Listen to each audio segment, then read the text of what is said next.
here. Oh, okay. Okay, today is January 9th, 1975, and I'm interviewing Rabbi Aryeh Lev in New York City. I think we should begin the interview by with some background as to what were you doing during the period of 1944, from June 1944 to June 1948. Okay. Two things. From the period of 1940 to 1945, I served on the staff of the Chief of Chaplains in the War Department out of Washington, D.C. I was the Jewish consultant and advisor on the one half, and the other part of it was as a general operation and training officer for the entire chaplaincy corps. For example, we created the chaplain school, its courses and so on. We created what rabbis, Protestant ministers, and priests we would take in. We wrote the regulations for the chaplains corps, set up the logistical system, the creation of chapels, all the kind of problems of a religious nature which was involved. That was from 1940, November, to November 1940, to August of 1945. In August 1945, I came on the staff of the National Jewish Welfare Board to head up the Commission on Jewish Chaplaincy, and have served since that time. So there's two functions, one with the military, one as a civilian. Now, when you were setting up the chaplain school, were you concerned in any way with the type of preparing the chaplains for what they would have to see and do in Europe? Were you aware of what they might encounter with regards to DPs? Absolutely not. And the chaplain school is a broad training school for all chaplains of all faiths. And the real job of the chaplain school was of twofold nature. Number one, we were taking religious men, clergymen, who were accustomed to be in ivory towers and dealing only with their own denomination, their own interest, and to give them a wide spectrum of education in terms of what they would find in the military in terms of servicing men. And the concept that each one of them, under the American system, was to be responsible for the religious needs of all faiths in his command, in his area. Mm-hmm. And while, for example, a rabbi certainly could not minister to Catholics, he'd have a responsibility that the Catholic men were ministered to and that a priest would take care of them, and vice versa, the other way around. So it's a broad concept for them that the whole idea was the importance was not what they believed, but how to cater to men and their beliefs, and to enrich the religious feelings of the men as they came to them. The second thing which we did over there was simply to take people who had no military background whatsoever and put them in, show them how to wear a uniform, whom to salute and whom not to salute, military correspondence, echelons, how you correspond, how you deal with problems, counseling. It was a very general nature, but what the main concept all the way through is, we don't know what you'll meet, but the idea you have to get into your mind is that you are serving others. And this was a very important thing which we got through to them in various types of educational means. So the Jewish chaplains did not have any specific type of education aside from that? No. The Jewish chaplains came in just like the Protestant Catholics, but in addition to that, there were always one-day orientation sessions whereby someone from the Commission on Jewish Chaplaincy, and I came up from Washington, usually we had our school up in Harvard, and we would give them the Jewish identification orientation. But obviously, we did not have any idea of how to orient anybody in reference to what was going on in Europe, because, as you know, almost very little was known about it except there was trouble. We had no ideas what they would find in the camps, how they would find them, and so on. I must say to you that there were, if you read the general literature of this period of time, you know that very few people in America really knew. They suspected, there were some statements made and so on, but really knew what was going on and what you would do about it. Nothing was really planned as far as we know. Mm-hmm. I can say this to you, that perhaps the people who should have had the best experience in this thing and should have forewarned us or alerted us was some of our American Jewish organizations who were accustomed to operating overseas. Mm-hmm. We certainly were not. Well, and we were not alerted at all to anything. Because the JDC people told me that they had a special course at Columbia University where they were made aware of some of the difficulties that they might be involved with. What year was that? At the end of 1944, or in 1944. Well, possibly, but we never heard of it. No, this was only for JDC. But even so, if they knew they were coming over there and they knew we had Jewish chaplains there, this was one of the problems, probably, Alex. There was, I don't know what happened, and I don't know why, because I was busy in Washington dealing with military matters. But we were never informed, in any shape, manner, or form, that this is what's happening and you ought to get into it. We just stumbled into this whole thing. And even in the stumbling, by the time late 44 or 45, when we started getting some inklings of this thing, all we could say to the boys whom we had overseas, the chaplains we had overseas, is, by all means, go ahead, do whatever you can. Now, how did you convey that to them? In other words, let's get a little background here, that when the chaplains first encountered the survivors of the Holocaust, they really didn't know what to do for them. They were they had to use their own wits in order to help them in any way, because they had the American Army behind them, but the American Army was not trained for this type of involvement. They were infantry,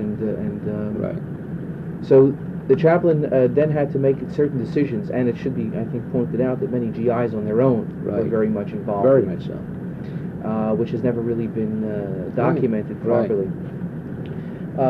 How did you, at your level, convey this attitude to them that we would cover you, and how did this work? I would say to you, first of all, remember that there was very little in 44. You're talking really about February. June of 44 is the time that they first landed in Europe. Right. You don't find opening up of camps really until 45. March, April is about the time I remember when they opened up camps. So that's very, very late. And it comes upon you suddenly. And again, I say I was not in this office, so I can't tell you. But before going, I went overseas in June on a trip. And in fact, my trip was with the former chief of chaplains, who became the deputy inspector general, a two-star general who was going over there, and I went over with him. And we just had to do the same thing. I had to make decisions right there on the spot on certain situations. By that time, a couple of camps had already been opened up. Not only a couple, but almost all of them had been opened up by June of 1945. The thing was all over. What I became involved with was chaplains who were doing things on their own without permission or without any questions, and some who were hesitant. I became involved in two areas. Number one, in general, I'm speaking now generally, one is saying to them, by all means, do it, continue it, and we'll back you up. From a military point of view, I'll do it from the Chief of Chaplain's office as much as possible, because I was discussing this thing already with the Chief of Chaplains and the Deputy Inspector General he was at that time. And the second point was a decision which I made for the Jewish Welfare Board without their approval, namely, whatever supplies we've sent to you, turn it over to DPs. In other words, any kind of foods, any kind of religious paraphernalia, by all means do it. And third of all, I might add one more point. Whatever you can scrounge from GIs, or any other method you can get it by, that's their business, go ahead and do so. So these were the broad terms in which I dealt with them. Now, excuse me, this was clearly understood by the chaplains that you had spoken to. Well, again, you see, the same problems that the chaplains would have as to what is permissible and what is not permissible, the same kind of problems that we all had. You can't put it down in writing, but all we can say to them is, if you have any fear whatsoever, any concern, we'll back you up. Now, can you be specific with regards to incidents where you had to back them up in Washington? Yeah. Well, that is the least important of the whole thing, okay. Because I'll tell you one thing that we did do. It was not something which I started. It was something which was started by 2 or 3 chaplains who were very clever about it. But I then passed it on to as many chaplains as I saw, because I did move around all over Europe. We were going all over, and therefore they didn't have contact with each other, but I had contact with almost all of them. And that was a brilliant idea they came up with. Namely, how do you get materiel from the United States, which is called the Great PX, over to these DPs? Now let's get into this problem of DPs for a moment. The American military had a simple problem. As soon as it took over territory, and this was wartime, as soon as you took over territory, after it was safe and secure, civil affairs came in and ran it as a government. It was what we call G5. They ran it as a government, they operated, and whatever was in that area was under their supervision. When you come across prisoners of war, you take them into your compounds, and you deal with them under the Geneva Convention. And you feed them in accordance with the rules of the Geneva Convention, which I think is 1,200 calories a day. When you take over a DP camp, however, they weren't called DP camps, they were at that time the camps, you have another problem. You're just about saving people who are terribly emaciated, some almost dying. And what do you do to help them out? They need more than 1,200 calories a day. The military, however, had never had this situation before. There's no ruling on the Geneva Convention, and so they had to consider everyone a POW. I suppose that they also had situations where a lot of the Germans became POWs themselves and got into uniforms, and so on and so forth. There's a problem of the Polish or the Armenians, of every group there was, They didn't know who was who, what was what, and their original theory was that you just get them out of the camps and send them back to their own countries. But it didn't work, because a lot of people didn't want to go. But the point was that that's all they had was 1,200 calories a day. Our Jewish GIs and Jewish chaplains who came into these camps had some basic difficult problems. The first one was, as soon as the American military came in, they wanted the system of cleaning up the camp. The first thing was delousing. Well, you have no idea what difficulties. Yeah, right. You have an idea. Sure, but you have another side in yes, but you have Russia. but you have no idea how they wouldn't permit any such thing to be deloused, because to them this was another way of being killed, because they heard about these places where they poured chemicals on them and soon they died, etc., etc. And in many places they simply had to have rabbis, Jewish chaplains, come in to talk to them, explain to them, and go through a delousing system along with them before they would believe it. Do you remember incidents where this took place? No, I can't tell you just offhand, but I'm sure it happened at almost every one of the installations and camps, because this I have to get from secondhand. I didn't see it personally myself. Although I was in some of the camps where the bodies were still lying there, bloodless and everything else, or the ovens were still with ashes and so on. But it was already something which I saw. I can talk about that, but basically, in these kind of situations were of that nature. The problem was, how do you take care of those kind of people by giving them what they need for life sustaining? There were several things they did. There were a number of, first of all, I must say to you that we cannot always say that it was only Jews who helped them. There is no question that if we didn't have the general feeling of Americans to be helpful to those in need, why, you wouldn't have had the saving of thousands upon thousands of lives. Maybe the Jewish personnel may have stuck their necks out a little bit more from the point of view of such things as midnight requisitions, which means plain ordinary stealing from places, false papers of how you get things, the whole gamut of what's involved when you're handling supplies and so on. And remember also, they had a feeling that the war was over, and they were piled up with material. They said, it's going to be wasted anyway. What are we going to do with it? We might as well give it to them. All medical supplies and so on and so forth were shut out to them. So that you have a situation whereby what the military couldn't do because of regulations, these people did without regulations. And I have a feeling that the Jews did more for Jewish personnel, and especially where there were especially Jewish DP camps, than any other group did for their group. I mean, I can't imagine the Lutherans did as much for theirs, because they certainly had plenty of Lutherans in there, or the Roman Catholics did for what they did. They took it as a general thing, but there was something about the Jews who felt, we must save whatever is the remnant. So I'm sure there were even instances where people came in with their guns and just held up German places, whatever was left over in Germany, and were acting in an improper fashion, and taking over houses and taking over supplies, taking over everything under the sun. And individual chaplains will tell you, and I'm sure they must have told you, as to what are the things that they did do. So this was going on, but still it only supplied you with food, and what they needed at that time was more clothing, and especially drugs, and especially anything which was of a small in size but gave you a lot of calories. It's that kind of a food requirement which they needed. And a number of the chaplains got, I think it came through accidentally. A chaplain can speak at a service to his men, let's say he has 200-300 men who come over there, and speaking to them says, now this is the problem we have before us, and so on and so forth. The American bottoms can't be used at this time for bringing material over. Red Cross, JDC has material at the ports ready to go, but American bottoms are only being used for ferrying American supplies.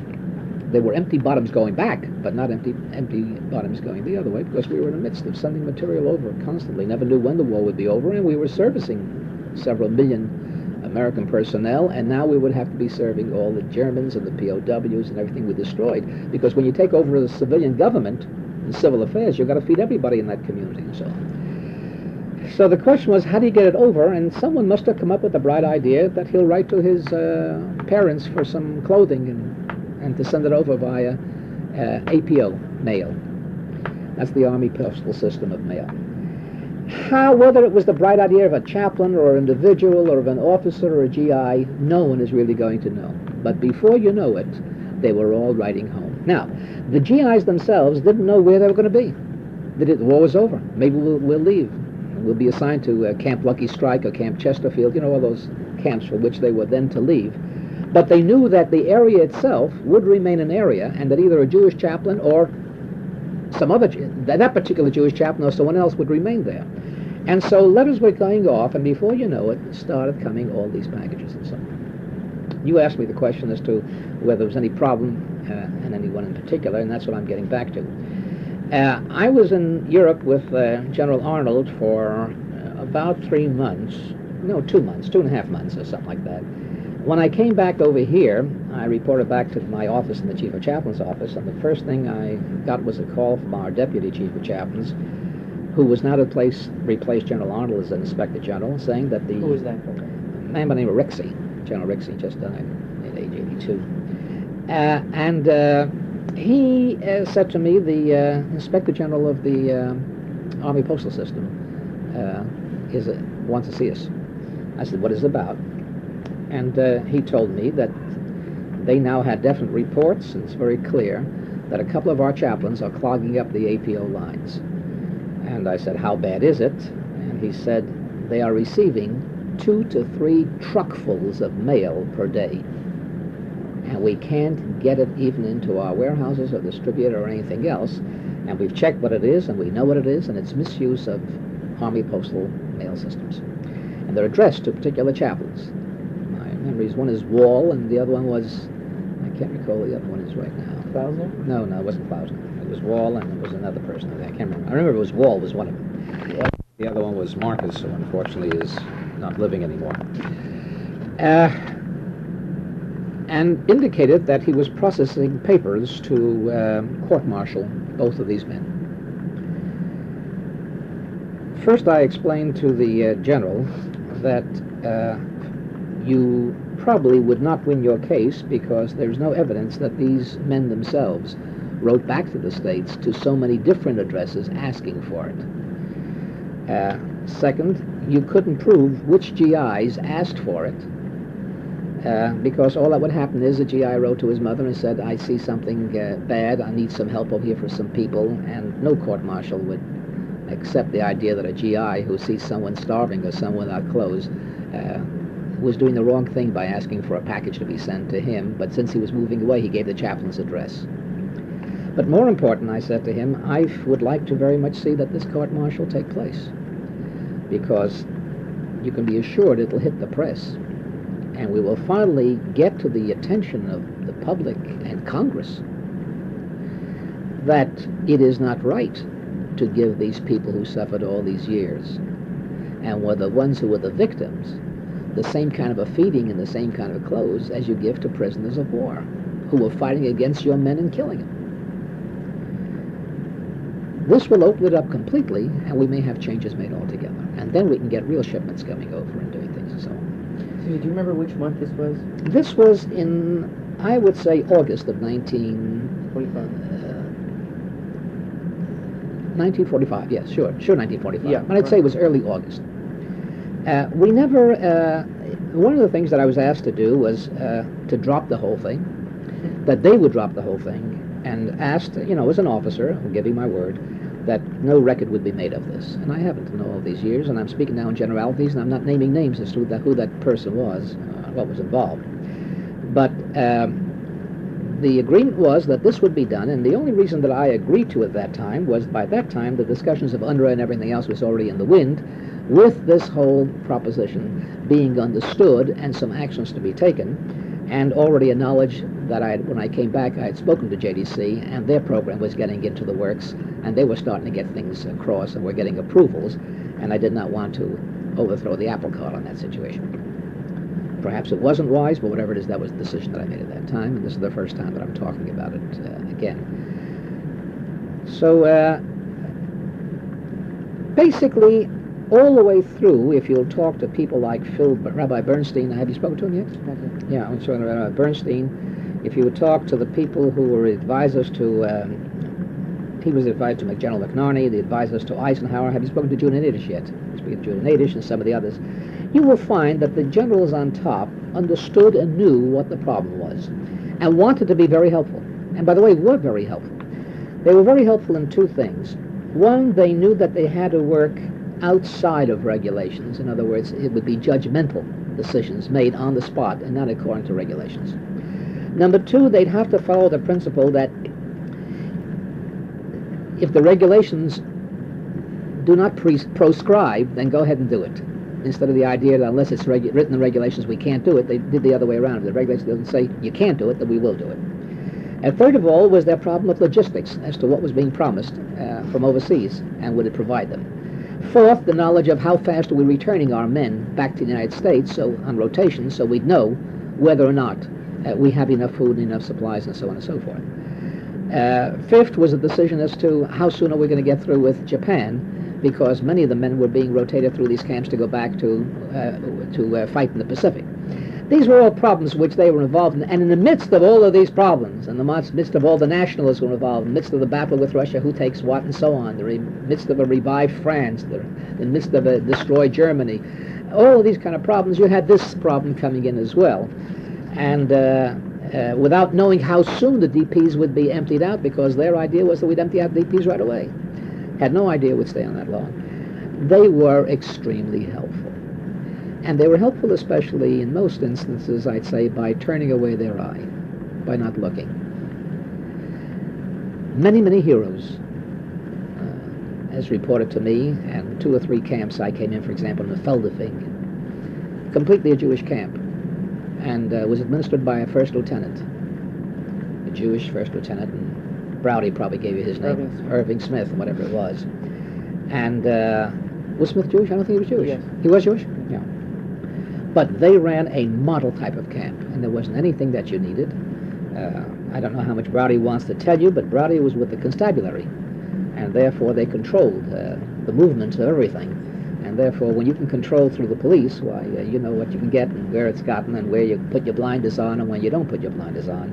And when there are patrols and when there are not patrols. And if you're a good administrator and have the heart and a little bit more guts too, why you permit a lot of things to take place. And they were taking place, and at the same time, these boys, chaplains, were protecting their chiefs.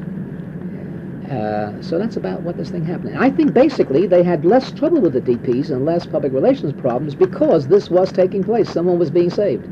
had at the end of this situation hundreds and thousands have died, which they would have died, who would have died under the 1,200 calories a day business, and the kind of food they were giving was hard food. It wasn't the kind of food that people could really take to after you have bread and water and old soup with maybe a piece of meat and mostly potatoes or vegetables. To go immediately into hardtack and RC rations is almost impossible.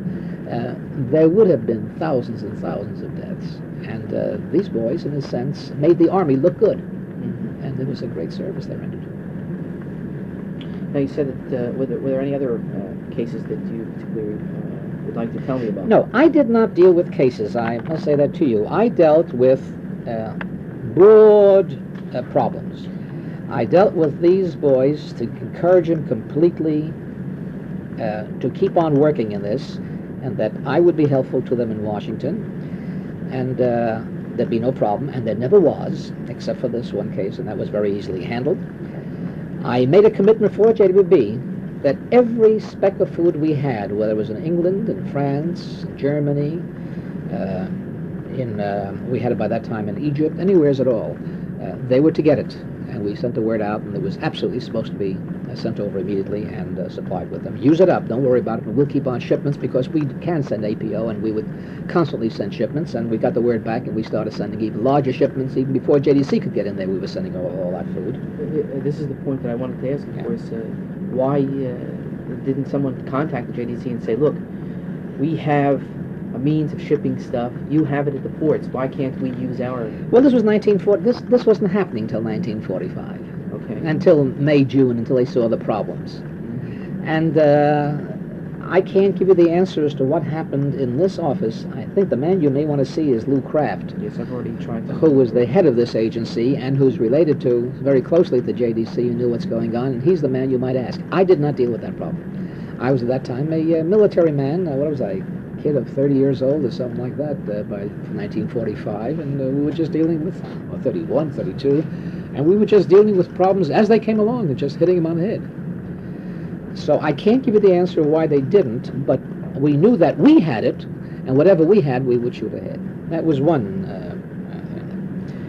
The other, by the way, in Paris, I did meet with the people from JDC, and this was their story. They can't get the stuff over. They're ready to work, they're ready to do, but they haven't got the material. And I told them what we were doing and that we would turn it over to them. That was the agreement that we made right over there. And I think you may have seen it in some of my notes that you've already taken, right, that of the meetings that I had over there with the people involved. The second thing we did, take this off a second. All right, yeah. What I agreed to was they were in Paris. Who's they? Gruber and company. They were near the JDC office. Were they involved with the JDC? Or was Can't tell you. Don't know. All right. Ruth Gruber and... I think it was Ruth Gruber was involved in this thing. And company. Listen, in those days, nobody knew who was what and what was where. It was a matter of trust. She was on the television 2 weeks ago. Yeah. It's what you trust, what you don't trust. Yeah. She was on television with your professor. Yeah. And you don't know whom to trust, whom not to trust, whatever it was, but I indicated to her that I would be in touch with a certain number of chaplains who could pass things on from one to another to create the line and the channels of an underground, not underground, it's really a means of getting things from Paris, from Germany into Paris, and from Paris over into the Middle East. Now, I cannot tell you right now whether it worked or didn't work. Mm-hmm. The kind of work that she did and the others did, they won't tell you. They won't tell me. And I didn't want to know at that time.